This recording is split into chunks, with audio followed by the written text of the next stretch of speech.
Ayan, sikatay muna tayo, Alvin. Kasi, di ba, parang napansin ko talaga yung mga nagdang araw, parang swerte ako talaga nung mga month na yon. Ganon? Kasi, oo, kasi parang, inano ko inanalyze ko lahat-lahat. Simula kasi nung parang nagbigay si Madam Mara sa akin ng pera. Diwata, uumpisahan ko na makatulong sa'yo kahit paano bibigyan kita ng 30,000 pesos. Ay, maraming salamat sa Madam!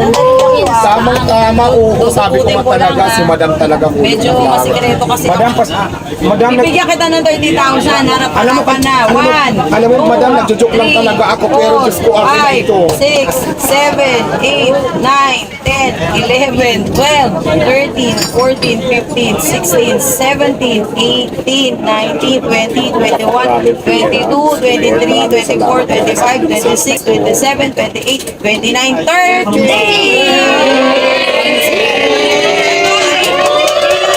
Bilang example lamang na tayong mga Pilipino ay walang pinipiling dapat tulungan. Kundi dapat pag nakita natin na nagsisikap, tulungan natin. Dahil ito lang yung paraan para lahat tayo makaangat. Ang hirap ng buhay ngayon, bawat sentimo ay mahalaga. Pero yung bawat pawis at dugo na pinuhunan ng isang vendor, dapat naman makinabang din sila para sa kanilang pamilya. Kaya maraming salamat kasi isa kang inspirasyon at para sa 100 na kakain dito, ililibre ko na kayo. Oh my God! Maraming salamat din sa iyo, Madam. Katagbibiro lang talaga ako kanina mangungutang ako. Pero alam ko naman marami kang pera. Tatanggapin ko na din. Maraming salamat talaga. Sa 30,000 talaga. May pera na ako. May pandagdag na ulit akong puhunan. Para sa 100 na kakain na, libre ko na. Ayan! Oo. Ang dami nang dumating na sunod-sunod na nagbigay din. Kaya parang feeling ko talaga, isa sa mga lucky charm ko si Madam Mara. Dahil kung hindi siya nagbigay, walang magbibigay sa akin ng sunod-sunod na blessings. Di ba nakita mo naman yung mga itong mga few days ko na may nabigyan ako ng cash. Simula nabigyan ako ng cash ni Ma'am Mara. Tapos may nagbigay ng mga regalo, mga lamisa, mga upuan. Tapos Nakita ko nga si ano din, di ba? Si Ma'am Alex Gonzaga. basta hindi lang. Marami nagbigay ng mga tent, lamisa, upuan, mga tarpaulin, mga signage nagbigay. Tapos to the point na may nagbigay sa akin ng sasakyan, di ba?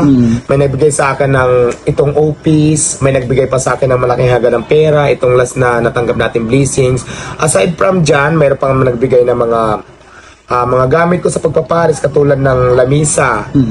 Tapos mga kutsara, mga tinidor, di ba?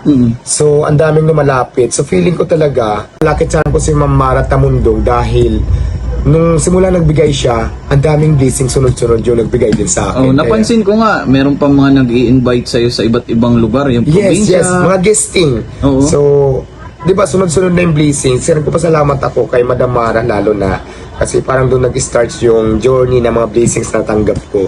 So gusto ko lang pasalamatan ikaw, Madam Mara, kasi parang naging malaking part ka ng buhay ko. Simula nung nabigyan mo ako ng tulong, sunod-sunod na po yung tulong na natanggap ko. So maraming salamat po, Madam Mara. More power po sa iyo and God bless po. Sa if ever ba na maimbitahan ka ulit ni Miss Mara Tamundong, possible kaya na mapupuntahan mo din siya? Yes, why not? Di ba?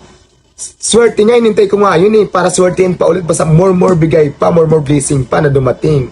Kaya, bakit hindi, di ba, kung bigyan na tayo ng chance para ma-invite ako? Ayan.